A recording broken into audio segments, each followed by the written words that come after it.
live from WTVO Rockford and your home team. Eyewitness News at 6 starts now. An emergency plane landing blocks traffic in the Chicago suburb. Witnesses couldn't believe what they saw. A painting border collie and other local artists team up. The fundraiser benefits local furry friends. And it's that time of year for school supply shopping. With the sales tax holiday, this weekend is the time to do it. Good evening, I'm Taylor Castro. Thanks for joining us this evening. A late-night emergency landing ends with a plane on the street in the Chicago suburbs. It happened just before midnight in the Vernon Hills area. Emergency crews say the pilot was the only one inside and wasn't hurt. No word right now on what caused the plane to have to land. It was towed from the road and brought to a nearby airport. The airplane, I mean, it was shock. It was absolute shock, like, you know, an airplane landing on Madison Avenue. And my wife had called 911 and said, hey, a plane just landed. And that was their response. What? I said, yes, a plane just landed on Madison Avenue. Just, that could have gone very badly, and it went great. No one was hurt, and there was no property damage. On a hot and steamy day, hundreds chose to get dirty and for a clean cause. It was the annual mud volleyball tournament at Riverside Park in Roscoe. Our Nikel Delgado spent the day there. Nikel, how was it? Taylor, you can tell people were having fun in the sun and keeping cool in the mud. But what has kept people coming back to this event for more than 40 years? In the past, it was the Epilepsy Foundation. And for the second year now, it's now the Keep Northern Illinois Beautiful. Amazing. Awesome. Very dirty, but awesome. The feeling of mud in your shoes is like none other. Yeah. People from across the state line took to the mud Saturday for some volleyball action. Players tell me they are having a blast. Yeah. Win or lose, it's all about having you end up winning in the end.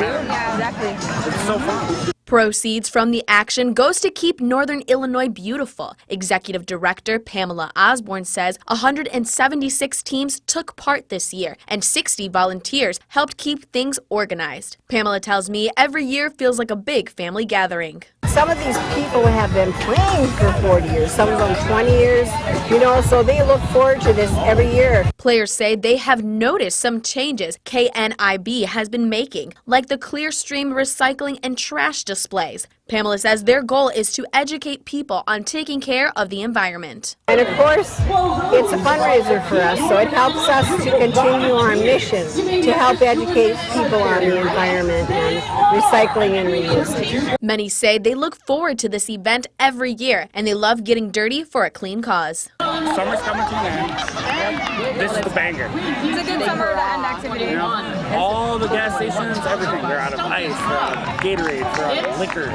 Everyone's here. Cops are here. Everyone's here. And they love it. Pamela says this event takes a whole year to plan, and they can't wait to start planning for next year's mud volleyball. Taylor? Thanks to Kel. State line motorcyclists came together to raise awareness for some furry friends. It was part of the 4th annual Pits and Pipes charity ride. The 120-mile ride ended at a Players for Pits adoption event. There was food, music, and pit bulls who are looking for a home. Some alumni pit bulls who have been adopted in previous years also came back to join the fun. Organizers feel that motorcyclists and pit bulls are often both misunderstood. They don't get enough awareness, and I think bikers often feel the same way, whether it's veterans or others that feel alone. So pairing up the motorcycle riders with pit bulls and understanding how much help that they need and the awareness we need in order to create help, that seems to tug on the heartstrings of our riders. The ride was free, but donations were encouraged. 100% of the donations go toward the rescue event. Another fundraiser to benefit state line pets took place today. This one was to support a local pet food pantry. The Dog Days of Summer Art Fair is raising money for Kibble Corner. 7 local artists sold their work, including an artistic border collie who makes paintings. Organizers say the demand has gone up by 40% over the past year due to the pandemic and the economy. With rising costs of everything, some cuts have to come someplace, and more times than not, people may go, you know, I just can't afford the pet food, what am I going to do with my dog or my cat?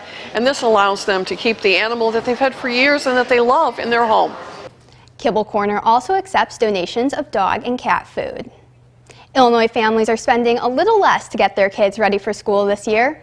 The state's sales tax holiday on school supplies kicked in on Friday. It reduces the state's portion of the tax rate from 6.25% to just 1.25%. You still have to pay local taxes. It covers traditional supplies like pens, pencils, calculators, and clothes. There are some restrictions, though. Each item needs to be less than $125. School supply shopping is just one of those things you don't want to do, but you have to do. So, and the kids like it. Now he's excited to go back to school. I think that's the important part. It seems like it always kind of jump starts the year a little bit, and then they start getting excited and get out of the summer mode. The tax break does not apply to computers, sports equipment, some art supplies, or textbooks. Shoppers have until the 14th to get everything on their list before the tax holiday ends. Meanwhile, some school children have their back-to-school supply shopping done for no cost, thanks to Walmart.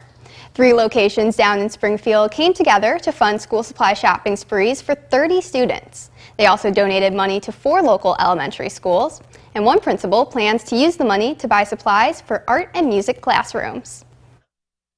It really brings a smile to their face, and when they're excited to come back to school with the things that they have, the supplies they have for school, then that's going to make them even more excited to get back into the building. McCorkle thinks new school supplies, especially ones that feature the kids' favorite characters and designs, energizes students for the start of the school year. Monkeypox is now considered a public health emergency in the U.S. Nearly all the cases have been among men who have sex with other men, but doctors stress that anyone can get the virus. Health officials are urging those who are eligible to get the vaccine, but demand is surpassing supplies. Mola Lanky has the details. The Biden administration has declared monkeypox a public health emergency in order to help bolster the federal response. Monkeypox might not have made it into the health emergency category, except we've just been through COVID. We saw what happened with a kind of, let's say, sluggish response to the initial COVID outbreak. Since the first U.S. monkeypox case was identified in May, there are now more than 7,500 cases across 48 states. 20-year-old Camille Seaton is recovering from the virus. I just want to let y'all know that I did not do anything sexual to contract this disease. This is spreading like it's here. After hearing her story, Darnell McAlpin decided to get the vaccine. Seeing someone in Georgia have it on her face, I think just seeing the scarring and what monkeypox does to you really just made me even more willing to get the shot. Demand for vaccines is outpacing supplies. The number one thing that is needed, to my mind, is additional doses of vaccine. The CDC says nearly 1.7 million people in the U.S. are now eligible for the monkeypox vaccine. So far, about 600,000 doses have gone out nationwide, with 1.1 million total expected in the coming weeks.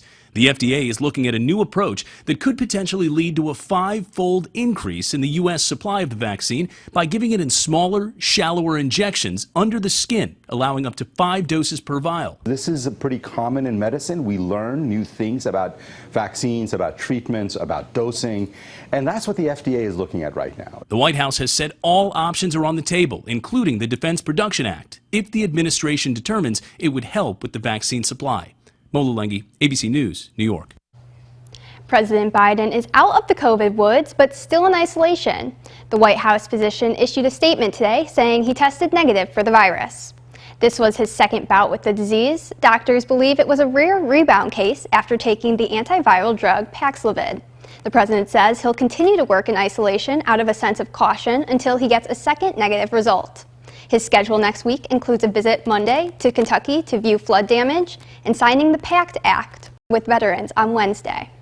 Now, your first warned weather forecast from meteorologist Jordan Wolf. Well, it has been a quite warm afternoon, and that's not even exaggerating it. We're talking about temperatures that have been into the 90s and heat index values well into the triple digits, even a couple of spots that got close to 115 degrees for our feels like temperatures. Now, we still are under that excessive heat warning. That goes until 9 o'clock for Joe Davies, Stevenson, Carroll, and Whiteside counties here in the pink-purple color, magenta, we'll call that. And then the heat advisory is in place for the rest of us across the state line, with the exception of McHenry County. That lasts until 7 p.m. tonight. We are still dealing with quite a bit of that heat and humidity, even worse than what we had yesterday. Dew points into the upper 70s and even low 80s. Right now, the dew point in Freeport, 82 degrees. Sterling's at 82 degrees as well. Rockford's still only at 79, but this is very, very humid conditions. It's air that you can walk outside and you can pretty much breathe in, and it feels like you're breathing water. So this is not something to joke around with, not something to mess around. We want to make sure you are staying hydrated, drinking plenty of water, taking breaks in the shade, especially if you have to be outdoors for more than any significant period of time. Temperatures and heat index values still remain in the 80s and 90s. For temperatures, 91 in Rockford feels like 107, 91 in Sterling, but it feels like 113 degrees. So it is very, very hot and warm out there. Lots of humidity. This is something typically what we would expect to see in the southern plains. They typically deal with this pretty much year-round. Locally, we do not really see this very often, but when we do, it's not really something we would expect to see a lot of times. Now, we are dealing with a lot of that sunshine as well. That's really helped to warm us up. SkyTrack camera overlooking downtown Rockford, sponsored by Window World, still showing a pretty clear sky, but there is some cloud cover working its way in. There were some spotty showers that popped up a little bit earlier, but our focus a little bit more turns to the north and northwest as that system will eventually work its way through as we get later on into the evening and overnight tonight. Futurecast does bring those showers in toward midnight tonight. Some isolated thunderstorms, especially as we get later on into tomorrow morning. A lot of those chances for showers and storms continue throughout the day tomorrow and into the morning, afternoon, and even evening hours. Then we get a little bit of a break from that as we get to the evening tomorrow. Then we do have that second wave that will come through toward Monday. That'll bring us some more rain showers as we get better into the early part of next work week. Eventually that will all cool out and will eventually cool back down as well. Temperatures clearing back out with that. Potential rainfall, we are looking at a little bit of a significant margin. We do have some areas that could see close to an inch of rain toward the south, but southern Wisconsin, we have some areas that could see close to 3 inches or even more, posing a little bit more of a flooding risk with some of those as well. So eventually, as I mentioned before, we do eventually see that cooler air sweeping back in, and that'll bring our temperatures back down closer to average as we get toward the middle part of next week. This is all reflected on the 7-day forecast as we remain with those chances for showers and storms Sunday and Monday. Notice that high, Taylor, Monday is only 79 degrees, and that's pretty much where we stay all the way through next week. Plenty of sunshine, much cooler temperatures as we trend toward next weekend. Now sports with sports director Scott Leber. Tevin Jenkins is still in the mix to help the Bears on the offensive line this season. He was finally on the practice field today. The second-round pick last year had missed 7 straight practices.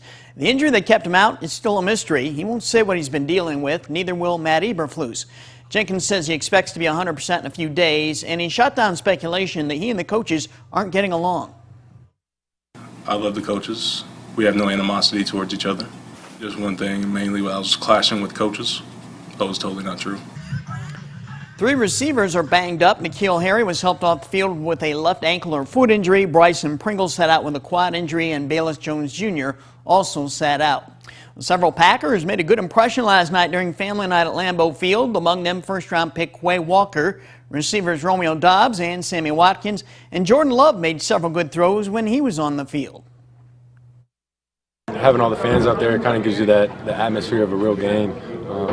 Brings the intensity up a little bit. You guys have a little bit more juice out there. Well, another former Packer is now officially in the Pro Football Hall of Fame. Leroy Butler was inducted today in Canton. He's the 28th former Packer now in the Hall.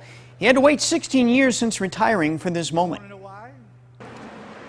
When you play for the Green Bay Packers, a lot of doors open up.